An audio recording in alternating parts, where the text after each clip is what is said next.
उत्तर पूर्वी दिल्ली के थाना खजूरी इलाके के श्री राम कॉलोनी में एक सनसनीखेज मामला सामने आने पर इलाके में दहशत का माहौल बन गया।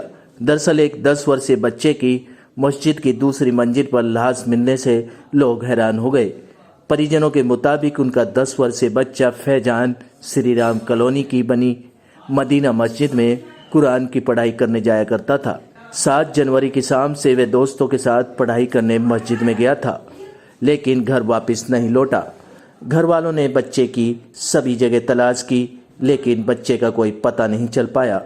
घर वालों ने फैसला किया कि एक बार बारीकी से मस्जिद के हर कोने में जांच की जाए और परिजनों ने मस्जिद की हर कोने में जांच की तो मस्जिद की दूसरी मंजिल पर चल रहे निर्माण कार्य के मटेरियल रोड़ी बदरपुर में बच्चे की लाश मिल गई। सर, हमारा जो भतीजा है फरहान, वो घर से निकला था पढ़ने के लिए।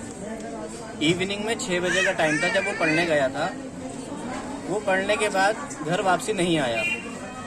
जब 1 घंटा हो गया वो घर वापसी नहीं आया तो हमने उसको ढूंढना चालू करा।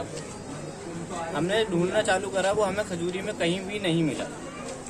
उसके बाद हमने उसके साथ में जो पढ़ने वाले बच्चे तालिबे इल्म थे, हमने उनसे मालूम करा मस्जिद में आन के। मैंने कहा, तुम में से बच्चों किसी ने फरहान को देखा है? वो बोले कि हमने फरहान को, हमारे साथ था कि हमने मोमोज खाने गए थे, लेकिन उसको कुछ काम था, जल्दी थी, वो मोमोज खा के पहले आ गया था और हम वहीं मोमोज खा रहे थे। उसके बाद हमने सीसीटीवी फुटेज देखी। हमने क्या कहा, ये बच्चे झूठ तो नहीं बोल रहे, इनके साथ गया भी है या नहीं गया।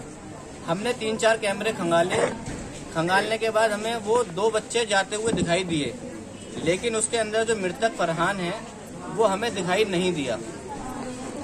तो उसके बाद हमने चेक करा, मैंने एक बार मस्जिद में और चेक कर लो, जब इनके साथ नहीं दिखाई दे रहा है कहीं भी तो हो सकता है वो मस्जिद में कहीं ना कहीं हो। हमने रात को 3 बजे जाकर 7 तारीख को 3 बजे पूरी मस्जिद की हमने चेकिंग करी। चेकिंग करने में हमने टंकी वंकी सब खोल के देखी, लेकिन वो हमें कहीं दिखाई नहीं दिया। उसके बाद हम नीचे आ गए। हमने फिर आसपास के एरिया खंगाले, जैसे शास्त्री पार्क के जंगलों में उसे देखा, हमने खजूरी रेड लाइट पर उसको देखा। शास्त्री पार्क का जो जीरो पुस्ता जब प्रवेशन हॉस्पिटल है, मैं वहाँ पे भी देख के आया उसको इमरजेंसी में, लेकिन उसकी कहीं कोई खबर, कोई क्लू हमें नहीं मिला, कोई दिखाई नहीं, कोई खबर नहीं आई। उसके बाद मेरे जो बड़े भाई हैं फैसल भाई, वो दूसरे दिन 8 तारीख को वो ये बोले कि एक बार मस्जिद की जो है ग्राउंड लेवल से चेकिंग करते हैं और मस्जिद में कंस्ट्रक्शन की वजह से जो मलुआ पड़ा हुआ है 2nd फ्लोर पर, हम उसकी भी जांच करते हैं, क्या पता उसमें किसी ने मार के उसको दबा रखा हो। फिर हमने उसको 2nd फ्लोर पर जाकर मलुआ खोद के देखा तो मेरे बड़े भाई के हाथ में उसकी टांग आ गई, तो वो चीख कर नीचे गिर गए। और उसके बाद हमने पुलिस को इन्फॉर्म करा। पुलिस वाले जो है अपने साथ पूरी टीम लेकर आए, सीबीआई की और क्राइम ब्रांच वाले सब आ गए थे। उन्होंने अपने एंगल से जांच करी और शक की बुनियाद पर उन्होंने उसके साथ पढ़ने वाले 2 बच्चों को उठाया और जो मस्जिद के इमाम साहब होते हैं और एक जो वाइस इमाम साहब होते हैं, उन्होंने उन दोनों को भी अपनी गिरफ्त में लिया। और गिरफ्त में लेने के बाद थाने में उनसे पूछताछ जारी है, लेकिन मृत्यु के क्या कारण है उन्होंने अभी हमें नहीं बताया है। तो क्या चाहते हैं, क्या इंसाफ चाहते हैं? सर, हम तो इंसाफ ये चाहते हैं, जिनने उनके साथ बुरा किया है उनको सजा मिलनी चाहिए ताकि ऐसे हादसे दोबारा दोहराए ना जा सके। परिजनों ने फौरन पुलिस को इस बात की सूचना दी। मौके पर पहुंची पुलिस ने बच्चे का शव कब्जे में लेकर पोस्टमार्टम हेतु अस्पताल भेज दिया। पुलिस ने इस मामले में मस्जिद के इमाम और कई बच्चों को हिरासत में लिया है। परिजनों ने बताया कि उनका बच्चा मृतक फैजान कुरान की तालीम लेने शाम 6 बजे से रात 10 बजे तक मस्जिद में बने मदरसे में पढ़ाई करने जाया करता था। मामला ये था, 17 तारीख की शाम को 4:30 बजे वो मस्जिद जाता पढ़ने। तो वो मगरिब की जब असर की नमाज हुई तो वो वहीं था, मेरा लड़का भी वहीं था। वो असर की नमाज से मगरिब की नमाज तक वो बच्चा वहीं था। उसका बाप भी उससे बात करके आया था मगरिब की नमाज के बाद 5:30 बजे के बाद, तकरीबन 5:45 बजे। उसके बाद जो है वो उसका बाप आ गया था। वो बच्चा मगरिब की नमाज के बाद हमें पता मस्जिद में ही रह जाता है, वो 10 बजे आता है फिर पढ़ के रात को।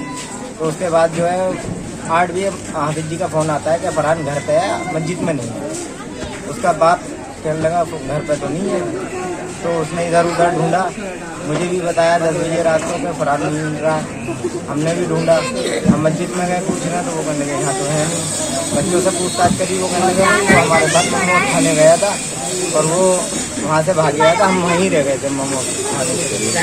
तो जब इधर उधर सबने तलाश करा, फिर किसी फुटेज देखी हमने, उसमें हमें वो दोनों बच्चे दिखाई दिए, वो बच्चा हमें नहीं दिखाई दिया। तो हम फिर वापस आए, मन की बताओ तुम दोनों दिख रहे हो, वो बच्चा नहीं दिख रहा हमारा।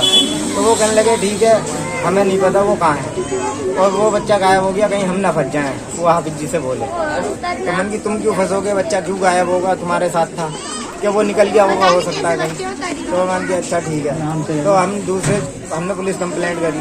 पुलिस कंप्लेंट करने के बाद में हमें कोई रिजल्ट नहीं मिला। उन्होंने कहा ढूंढ रहे हैं, तुम भी ढूंढो और अभी 24 घंटे होने दो। तो हमें 24 घंटे का इंतजार नहीं था, क्योंकि हमारा बच्चा दिख नहीं रहा था सीसी फुटेज में। तो इसलिए हमने इधर उधर सबने तलाशा, कहीं नहीं मिला। तो फिर हमने मस्जिद में ही तलाशी जारी करी। तो हमें वो 8 तारीख की शाम को 5:30 बजे जब हमने तलाशी शुरू करी मस्जिद की, तो वो मस्जिद के मलबे में दबा हुआ मिला। पुलिस किस एंगलों से जांच करी है, कुछ हिरासत में लिए गए लोग? हाँ, उन्होंने 5-6 बच्चे हैं जो मस्जिद के अंदर ही बैठे हुए थे। मैंने बॉडी देखते ही मस्जिद का हुजरे का ताला बंद कर दिया था। जब पुलिस को फोन करा था, जैसे ही पुलिस आई वो बॉडी के पास गई, फिर उन्होंने ये करके सारे सबको वहाँ ले गए थाने, हाफिज जी को भी, मौजिन को भी और बच्चों को भी। अभी पुलिस जांच कर रही है, कुछ पता चल पाया क्या हादसा पुलिस हुआ? ने हमें बता तो दिया है, हमने खोल दिया है और हम आपको कल बताएंगे। आज के लिए उन्होंने बोला है बताएंगे। अच्छा। बहरहाल इस घटना के चलते इलाके में दहशत का माहौल है। पुलिस इस मामले में हर एंगल से जांच कर रही है। घटना के बाद मस्जिद के गेट को बंद कर दिया गया है। परिजन पुलिस से इंसाफ की गुहार लगा रहे हैं। Live for India Hindi news के लिए रविंदर कुमार की रिपोर्ट।